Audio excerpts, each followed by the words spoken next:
Hello বন্ধুরা, technical PB সরকার চ্যানেলে আপনাদের সকলকে স্বাগত জানাই। আমি প্রতিনিয়ত আমার চ্যানেলে কৃষকদের জন্য নতুন নতুন প্রকল্প আপডেট নিয়ে আসি। তেমনি আজ আমি আপনাদের জন্য এক বিরাট নতুন আপডেট নিয়ে এসেছি। চাষের জমি থাকলেই পাবেন 2 লক্ষ টাকা। কেন্দ্রীয় সরকারের এই স্কিমে আবেদন করুন। কী সেই স্কিম, কীভাবে আবেদন করবেন, বিস্তারিত জানতে পুরো ভিডিও দেখুন। পুরো ভিডিও না দেখলে কিছু বুঝতে পারবেন না, তাই পুরো ভিডিও দেখার অনুরোধ রইল আপনাদের সকলের কাছে। তাই দেরি না করে ভিডিওটিকে শুরু করছি। ভিডিওটি ভালো লাগলে লাইক করবেন, কমেন্ট করবেন, বন্ধুদের সঙ্গে শেয়ার করবেন এবং আমার চ্যানেলে নতুন হয়ে থাকলে চ্যানেলটিকে সাবস্ক্রাইব করবেন। ধন্যবাদ, পাশে থাকবেন।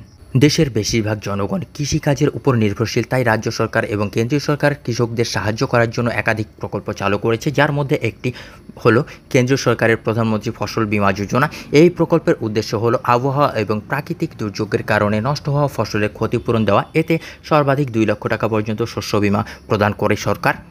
কারা এতে আবেদন করতে পারবেন এবং কিভাবে আবেদন করবেন, এই নিয়ে বিস্তারিত আলোচনা করা হয়েছে আজকের এই প্রতিবেদনে। ফসল বীমা যোজনা দেশের কৃষকদের উদ্দেশ্যে চালু করা কেন্দ্রীয় সরকারের একটি প্রকল্প হলো ফসল বীমা যোজনা। আবহাওয়া এবং প্রাকৃতিক দুর্যোগের ফলে কৃষকদের ফসলের ক্ষতি হয়ে থাকে, তার ক্ষতিপূরণ দেওয়ার হলো এই প্রকল্পের মূল উদ্দেশ্য। কেন্দ্রীয় সরকার এই প্রকল্পের অধীনে প্রতি হেক্টর চাষের জমিতে 14,700 টাকা করে শস্য বীমা এবং একজন কৃষককে সর্বোচ্চ 2 লক্ষ টাকা পর্যন্ত শস্য বীমা প্রদান করে। এই বীমা প্রকল্পের অধীনে কৃষকদের ফসলের জন্য 5 থেকে 7% প্রিমিয়াম দিতে হবে। কারা কারা আবেদন করতে পারবে? প্রধানমন্ত্রী ফসল বীমা যোজনা শুধুমাত্র ভারতের কৃষকদের জন্য, অর্থাৎ আবেদন করার জন্য আপনাকে অবশ্যই একজন ভারতীয় নাগরিক হতে হবে। তার সঙ্গে আপনাকে কিষাণ মিত্র সহায়তা সংগঠনে থাকতে হবে। তবে আপনি যদি খাজনা হিসেবে চাষ করেন তাহলে এতে আবেদন করতে পারবেন না। তাছাড়া এতে আবেদন করার জন্য কৃষকদের জমি সংক্রান্ত সমস্ত কাগজপত্র থাকা প্রয়োজন। কিভাবে আবেদন করবেন? প্রধানমন্ত্রী ফসল বীমা যোজনা এর সরাসরি অনলাইনের মাধ্যমে আবেদন করতে পারবেন। আবেদন করার পদ্ধতি নিচে কয়েকটি সহজ পদক্ষেপের মাধ্যমে উল্লেখ করা হয়েছে। PMFBY পোর্টালে যান। প্রথমে আপনাকে কম্পিউটার বা ফোন থেকে pmfby.gov.in এ যেতে হবে। নিজেকে নিবন্ধন করুন। পোর্টাল রেজিস্টার এ ক্লিক করুন। সততার সাথে এবং সঠিকভাবে আপনার বিবরণ পূরণ করুন। আপনার অফিসিয়াল এবং ব্যক্তিগত তথ্য সঠিকভাবে প্রদান করুন। আপনার বিবরণ যাচাই করুন। আপনার আধার নম্বর এবং ব্যক্তিগত তথ্য লিখুন। আপনার আধার নম্বর স্বয়ংক্রিয়ভাবে যাচাই করা হবে।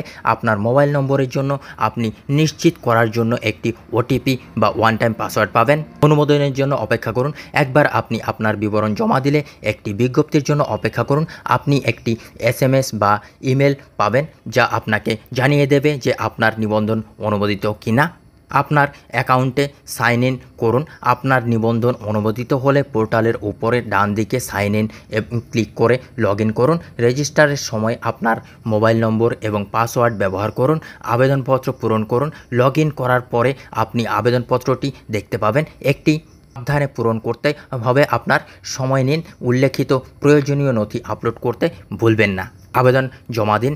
আপনার বিশদ এবং নথিগুলি 2বার চেক করার পরে সাবমিটে ক্লিক করুন। তারপর আপনার আবেদন প্রক্রিয়া পূরণের জন্য পাঠানো হবে। আবেদন সম্পন্ন করার পর আপডেটের জন্য আপনার SMS বা ইমেলে চোখ রাখুন। আপনি আপনার আবেদন অগ্রগতি এবং প্রয়োজনীয় পরবর্তী পদক্ষেপ সম্পর্কে বিজ্ঞপ্তি পাবেন। বন্ধুরা, এই ছিল আজকের আপডেট।